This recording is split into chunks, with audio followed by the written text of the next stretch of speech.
Hi, I'm John Van Allen. The purpose of this podcast is to discuss how to get credit for any overpayments of tax that occurred during an audit period after that audit period has closed. Simply because a taxpayer has been audited does not close any opportunity for the taxpayer to continue to get refunds or credits for overpayments of tax. The general rule is that a taxpayer may receive refunds of any overpayments or credits for any overpayments that occurred within 3 years of the filing date with the Board of Appeals, the first step in the appeal process, based upon when tax was paid, not the invoice date, but the check date or the use tax accrual date whenever the use tax return was filed. In addition to that, there's a second statute of limitation rule that applies to audits.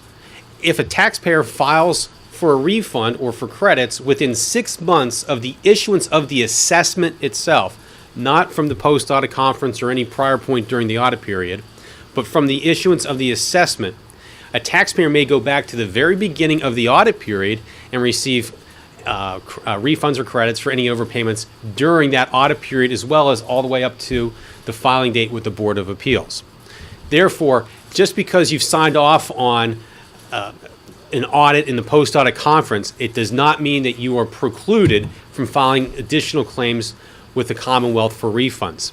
What you want to do is take a look at some of your bigger construction jobs, as well as some of the purchases for your own administrative use, and see if you've made any overpayments of tax in those areas. If so, just because you haven't given those transactions to the auditor within the 30-day window or whatever day that the auditor has allowed for you to present them to him, doesn't mean you can't get credit for them. You can still file for a refund or a credit appeal within 6 months after the assessment has been issued, regardless of what that assessment is for, whether it was for money that you owe to the Commonwealth or, in a rare instance, a credit that the Commonwealth has provided as a result of the audit. I'm John Van Allen. Good luck with your credits or refunds.